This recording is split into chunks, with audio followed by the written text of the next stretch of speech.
Hello everyone.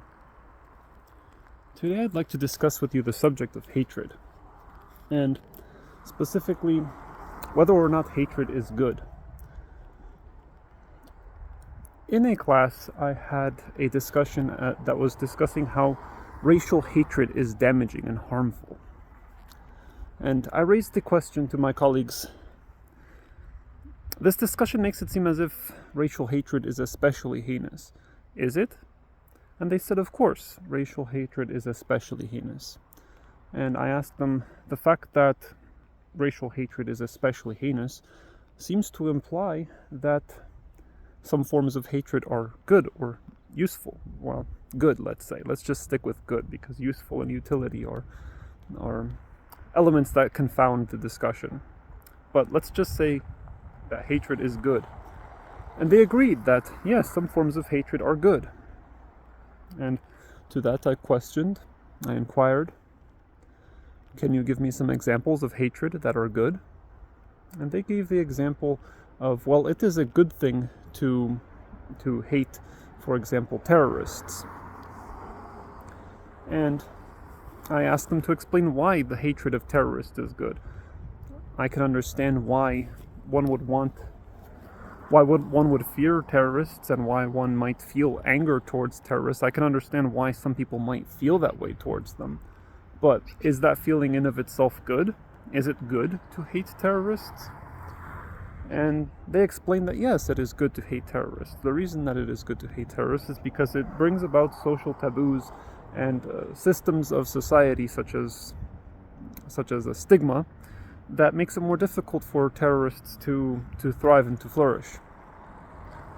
And then in response to that, I suggested firstly that systems that have stigma against a particular group of people, such as, for example, the stigma towards terrorists that caused a lot of Islamophobia back during the war in the Middle East.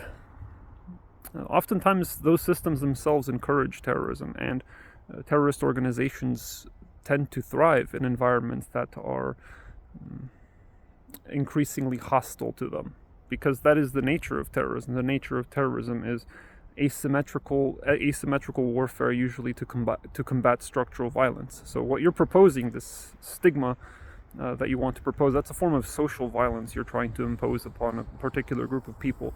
And most terrorists have some kind of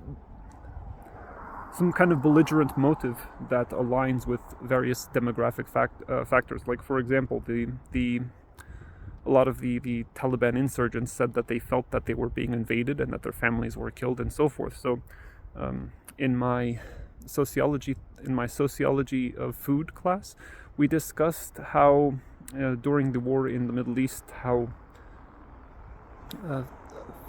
seed banks were bombed in an attempt to eradicate the ability of the indigenous population, of the local population, of the native population to produce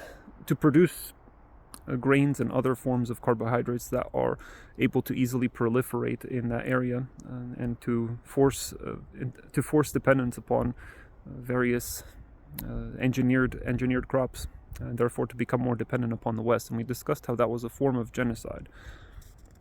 So, as you can see, the people who belong to these terrorist organizations almost always have some kind of belligerence related to their status as a demographic minority that is experiencing structural violence. So the application of social and structural violence upon a group, such as by the development of a stigma, I feel actually emboldens and allows that terrorist group and its ambitions to proliferate.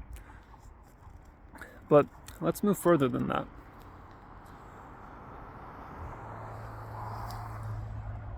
There are many instances in which historically these terrorists have done things. We must also understand that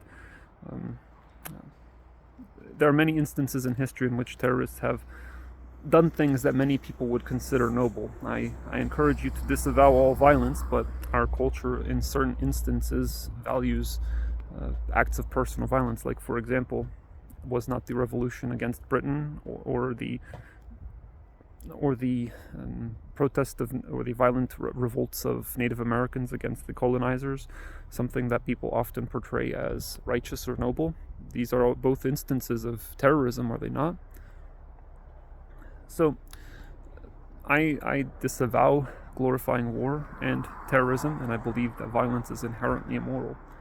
But setting that aside, I asked these students of mine, well, these colleagues of mine, let's say, if they believe war is justified. And they said that yes, under some instances war is justified, such as, for example, in World War II and so forth and so forth. And then I asked and inquired upon them, if war can be justified, cannot individual acts of terrorism also be justified? And to that they said no. But then I asked them about the Native Americans fighting back against the colonials, and about the prevalence of the early American settlers revolting against the early Americans revolting against the early American colonials themselves revolting against Britain. Weren't those acts of terrorism? What about the various anarchists who were fighting tyranny in Eastern Europe? Was that a form of terrorism? Some of them said yes, but some of them said no, because those things were good. But I feel that we get to the same question. If ultimately, if some acts of war can be good, then of course some acts of terrorism can be good. I encourage you to disavow both of those, and I think that both of them are immoral. But if we can assume that acts of war are possibly moral, and acts of terrorism therefore are also possibly moral, then that would mean that the hatred against terrorists categorically establishes a prejudice that stands against justice.